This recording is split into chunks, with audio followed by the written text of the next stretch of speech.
राधे राधे सबको। जय श्री कृष्णा। सखी सहेली चैनल में आप सबका स्वागत है। आज मैं आपको एकादशी की कथा सुनाऊंगी। एक तो ये एकादशी ही महान होती है और वो भी श्रावण शुक्ल पक्ष की, इसलिए इसका अत्यंत महत्व है। यदि हम भूल से भी उस दिन भूखे रह जाते हैं या इस कथा को सुन लेते हैं तो हमें अनंत फल की प्राप्ति होती है। इस कहानी में भी, कथा में भी हम यही सुनेंगे कि कैसे एक निर्धन वैश्य ने एकादशी के दिन अनजाने में भूखे रहकर उसका कितना पुण्य प्राप्त किया और अगले जन्म में उसको राजा का जन्म मिला। इस एकादशी का नाम है पुत्रदा एकादशी।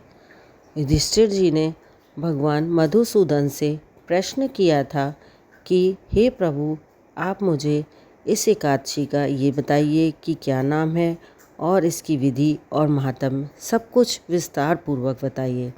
तब श्री कृष्ण जी बोले, हे राजन, इस एकादशी का नाम पुत्रदा एकादशी है।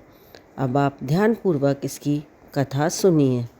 द्वापर युग में महिष्मती नाम की एक नगरी में महीजित नाम का एक राजा राज्य करता था, परंतु पुत्रहीन होने के कारण राजा सदैव दुखी और चिंताग्रस्त रहता था। उसके कोई संतान नहीं थी।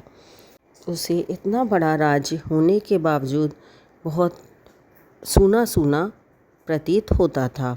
पुत्र के प्राप्ति के लिए राजा ने अनेक उपाय भी किए थे, परंतु राजा को पुत्र की प्राप्ति नहीं हुई। वृद्धावस्था आते आते राजा ने अपनी प्रजा के प्रतिनिधियों को बुलाकर कहा कि हे प्रियजनों, मैंने इस जन्म में ना तो कोई पाप किया है और ना ही मेरे खजाने में अन्याय से कमाया हुआ धन है।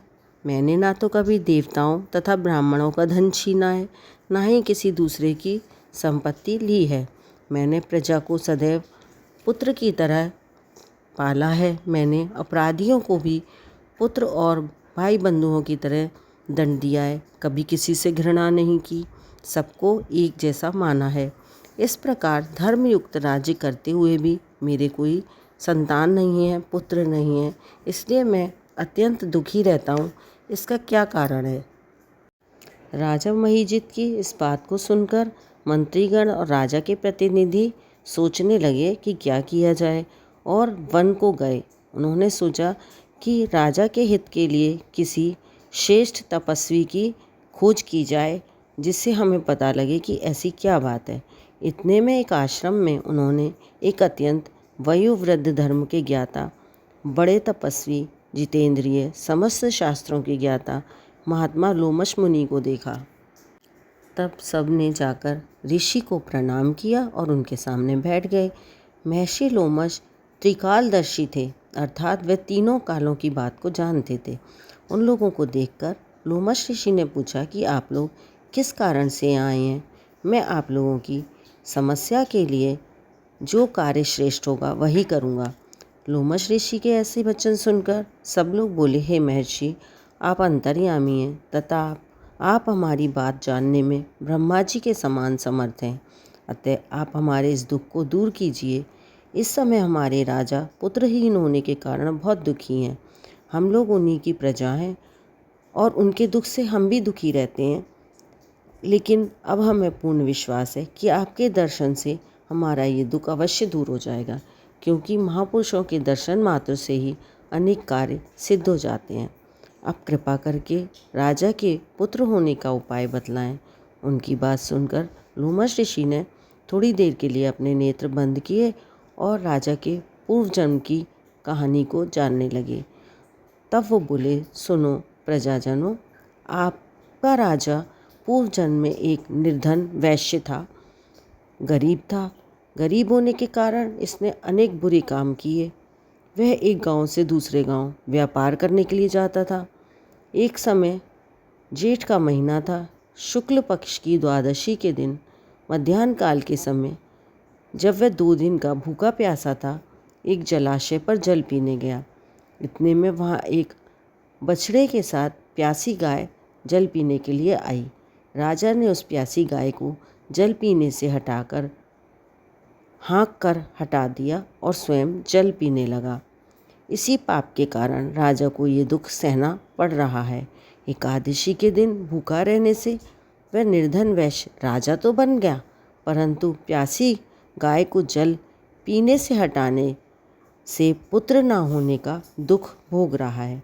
ऐसा सुनकर प्रजाजन कहने लगे, हे ऋषि, शास्त्रों में पापों का प्रायश्चित भी लिखा होता है, अतः आप ऐसा उपाय बताइए कि राजा का ये पाप नष्ट हो जाए।